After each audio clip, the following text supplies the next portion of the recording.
very much. So many of you here will know Stephen Tyreman, who was going to present this paper. Sadly, Stephen is ill, and I was going to be sitting in the audience and cheering him on. So I'm sorry you're getting me instead. Just need to find the cue.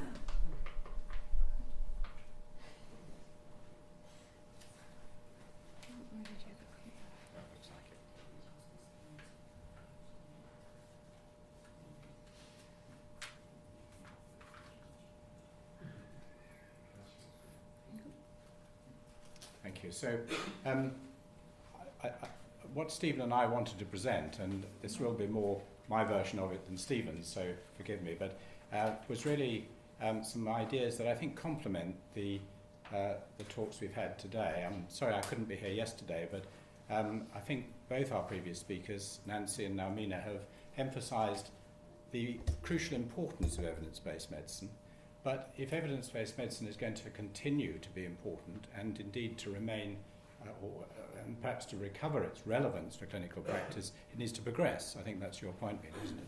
And that's what I know Nancy has been trying to help us to do by giving us a deeper understanding of the kind of information that we could bring into our guideline productions through the research process. I'm, in this presentation, taking that for granted, and I'm going to emphasise more the value side of it that Mina you touched on, and you'll see that what we've phrased this as is moving on from a rather narrow model of informed choice, which is I think what you're rightly critiquing, to the importance of dialogue. I'm going to say a little bit about values and values-based practice, then give you a clinical example from practice in Oxford, actually from orthopaedic practice, that is a little like your first case, Fatima, is that right? And then say a bit about a recent legal ruling in the UK that I believe gives us power to this programme of helping evidence-based medicine to move on and recover some of its richness. So first of all, values. Well, as Mina said, there's more to values in medicine than preferences. Preferences are really important, but actually it's a whole range of things. If we had a little more time, there's an exercise we do in this area where we get everybody to write down 3 words that mean values to you. And in audiences ranging from sort of half a dozen medical students to 300 or 400 students, you never get 3 words the same from anybody in the audience. You always get this huge variety. This is some of the things that people come up with. Preferences are in there, but many other things. The key word there is etc. at the bottom, that it just goes on. So values are a very rich, diverse set of ideas. One way of thinking about how you can pull those ideas together in the context at least of healthcare and indeed social care is that it's all about what matters or is important to you. And again, we've had some emphasis on the importance of not losing sight of the individual in whatever kind of guideline process we're considering. So what matters or is important to you? And the point about that is it's highly diverse, and this is the starting point for the work we've been doing on values-based practice. Broadly, it's a process. It's not a set of answers. It's a process that supports clinical decision-making where diverse values are in play, and as we've seen, that means pretty much anywhere. Now, it's deliberately, the term is deliberately playing on evidence-based practice because I think, properly understood, evidence-based practice is a process that supports clinical decision-making where diverse evidence is in play.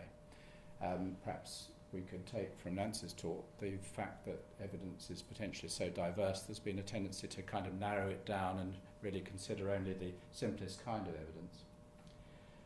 The process, of course, is different. This is just a quick summary of the process of values-based practice. I won't go through this in detail, but you can see that there are 10 key process elements, and at the top there is clinical skills.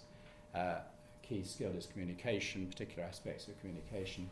So also is raising awareness of values and the diversity of values, something that, as you'll see, we don't take seriously enough. And the idea is that those process elements together work to support clinical decision making where we have diverse, complex and conflicting values in play. This is where the collaborating centre is hosted. I like showing this picture because everybody thinks we've got that wonderful building. I'm afraid that's St Catherine's College, where we're hosted as a virtual centre, and very grateful to St Catherine's for being a wonderful place to work. This is the co-director of the centre. As you can see, he's a frontline surgeon. This is Ashok Handa, who is the tutor for surgery in Oxford.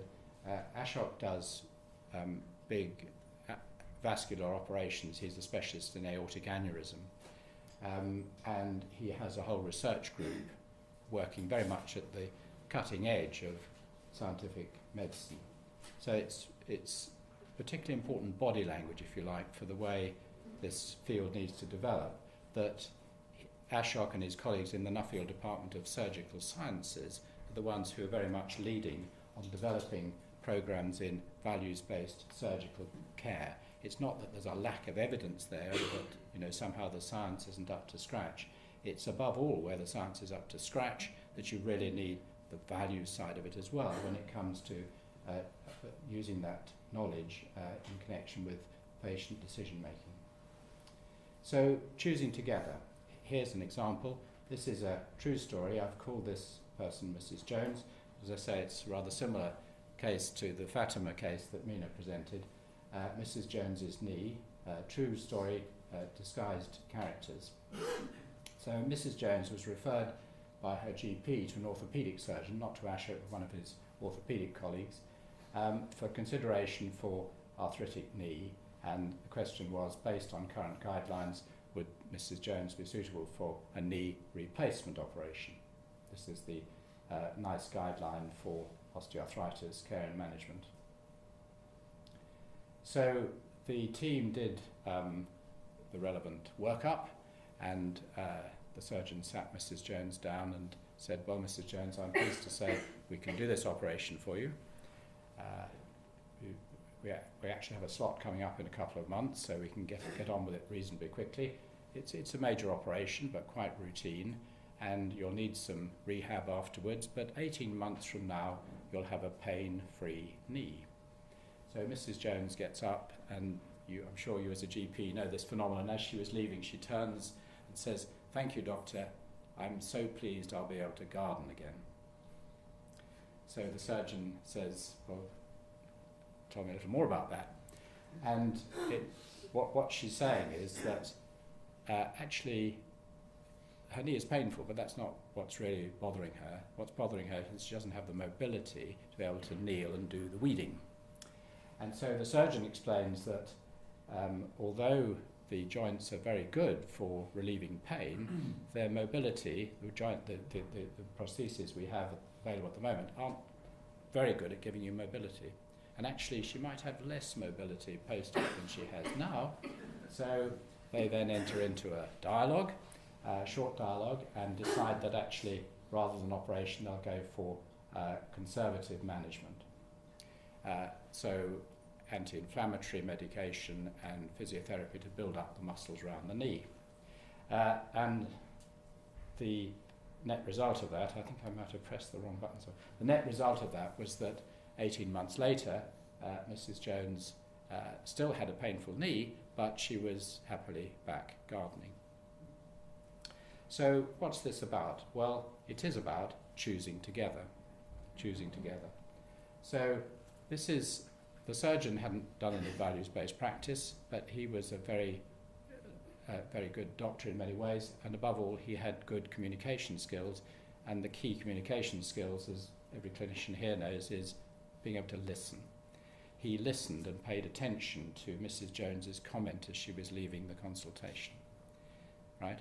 So that's a key skill, listen to what the patients say.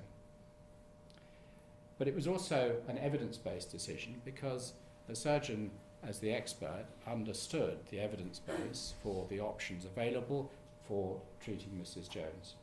So they made a decision together that resulted in an improved clinical outcome, a much better patient experience, and huge cost savings. So it was very much a win for everybody. So why don't we do it? Well, I think we've all struggled with that this morning. it seems a bit of a no-brainer, doesn't it? I just wanted to finish with a few words about a recent High Court decision, Supreme Court decision, our new Supreme Court decision in the UK, and how I and others in Oxford believe that, properly understood, this ruling supports the efforts we're all making to try and get back to a more appropriate use of guidelines. So this is our Supreme Court, and at first sight the Montgomery ruling, as it's called, isn't obviously about choosing together based on values and evidence, but I hope to show you that's what it's really about. So this is the case. The Montgomery in the case was Mrs. Nadine Montgomery. Case goes back about 10 years. This is all in the public domain. Nadine Montgomery, young woman, pregnant, had diabetes. Women with diabetes tend to have babies, rather large babies, and sometimes babies whose shoulders are bigger than their heads, so they have the risk of trauma with normal vaginal delivery. To cut a long story short, the gynecologist in this case didn't discuss with Nadine Montgomery the option of a caesarean section, which is what you would do if it's clear that the baby can't be born normally or by vaginal delivery. And the reason she didn't was because, based on very appropriate guidelines, the baby didn't look as though it was sufficiently large that the risks of a caesarean section would outweigh the risks of vaginal delivery. And sadly, the baby did suffer birth trauma, and Nadine Montgomery sued in negligence. She lost in 2 lower courts. And she lost because the rule up to this point had been what's called the Boland Rule, which is that if as a clinician you do what a body of your responsible peers would do, then you're okay, you're not negligent. And there was a lot of evidence given that the gynecologist in this case was happened to be a woman gynecologist, and she was a very competent and caring gynecologist, and that many of her peers did agree with her that in these circumstances you don't mention caesarean section because the patient will make a, quote, irrational decision to go for that, the riskier option, rather than vaginal delivery. And so she went through 2 levels, actually, of the Scottish courts, and then it was passed on to the Supreme Court. And the Supreme Court were asked to review the relevance of Boland rules, not to the technical aspects of diagnosis and treatment, but to the process of making a decision with the patient. And to cut a long story short, what the judgment decided was that actually, whilst Boland was indeed the rule up to that point, it wasn't any longer the right rule if you looked at current best practice. And the judgment moved broadly from the Boland prudent clinician position to a more prudent patient way of thinking about the appropriateness of the consent process. Now, I think, Mina, you mentioned some of the hazards of this informed choice thing. And the judgment, actually, it's about 120 clauses. It is worth reading. I mean, it's a really rich and very clinically engaged judgment. But one of the things that the judges say is that, look, we're absolutely not saying that you should be bombarding your patients with technical detail. That word bombarding is their phrase. Nor should you be offering futile options, right?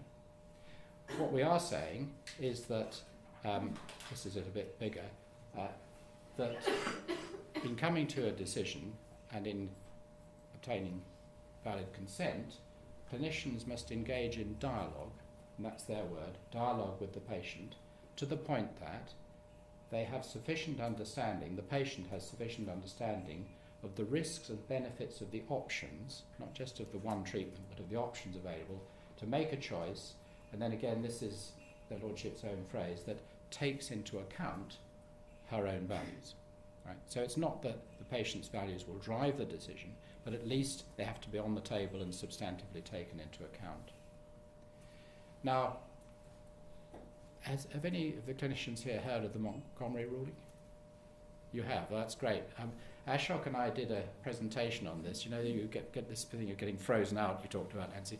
And we did a presentation on, actually about values-based practice for a group of Thames Valley senior clinicians for health. It was for Health Education England occasion. And it was about 9 months after the Montgomery ruling had come out. And 3 months before, every senior consultant in the Thames Valley region had a letter from the medical director saying, Montgomery is the rule now, you all have to do Montgomery, right? So when we got to the point in the presentation, before we put the word Montgomery out, we said, so now who's heard of the Montgomery ruling, right? 75 senior clinicians, they'd all had the letter because Ashok had it. And we got 3 out of 75 putting their hands up to they'd even heard of the Montgomery ruling. And why? Well, I think one reason is because such information that has got out about it has tended to emphasize the risk management aspect of it. And indeed it was a case in negligence, and so that's the sort of legal tradition sitting behind it. But it was fascinating that even the GMC, who are cited, and I'll explain why in a moment, in this, their own blog about it emphasised risk management. So inevitably, such information got out, said you've got to produce even longer lists of risks that you tell the patient about. And if clinicians, blanked that kind of bureaucratic interference, good on them, I would say. But actually, we've just published a paper in a journal called Medical Law Review, which is like the sort of nature of medical law. If you can get it in that, it exists, as it were. And basically arguing this case. So we think there is a very good case that what this judgment is saying is the 3 things that are up here. And those 3 things, in our view, provide a framework, and we call the paper Elbow Room for Best Practice. And it's there, and it's a resource, it's a lever for us. And what's its legitimacy? Well, actually, it's about informed choice through dialogue. And they didn't invent it. This case, the way their lordships, we had Lady Hale, who was one of the judges in this case. She came and gave a lecture here in Oxford about this, and she said, somebody said it's marvellous to have this new. She said, no, it's not new. We didn't invent anything. We are just endorsing GMC guidance that has been around for at least 10 years, and actually the preceding guidance said something very similar. So it's there. It's in our professional guidance, and yet we're not doing it, and brings us back to why. And maybe one reason was because of the residue of the Boland rules flowing through. I suspect it's not as simple as that. I think there are other barriers to doing this. But at least we now have a legal framework that will say to the managers, you've got to allow time for this dialogue that's being required. There's support also, though, and this is my final point, from a perhaps more surprising direction, and that's from NICE. I think we had someone here, you were telling me, Beth, that you worked for NICE until quite recently. And every NICE guideline has a preface that nobody reads, right? But if you read the preface, this is an extract from the preface. This is how the guidelines are meant to be used. When exercising their judgment, professionals are expected to take this guideline fully into account alongside the individual needs, preferences and values of their patients or service users. Right? So the guidelines themselves are saying you should be doing this. Again, why don't we? Well, for one thing, we don't read the preface, but maybe there are other barriers. But at least we have support both from evidence-based guidelines, and the NICE guidelines, above all, what drive us in the health service at least, and also from good practice guidelines, and there's similar guidance from for other clinical groups to the GMC guidance. So, covered rather a lot of ground, and apologies, but just a little background about values and values-based practice, the diversity of values. It's all about what matters or is important to you. Values-based practice is a counterpart process or a partner to evidence-based practice in responding to the complexity of values alongside the complexity of evidence in healthcare decision-making. I gave you an example of how the two come together with the story of Mrs. Jones's knee, and we finished with looking at the Montgomery ruling as perhaps rather unusually among legal rulings providing genuine elbow room for best practice in this area. Thank you very much.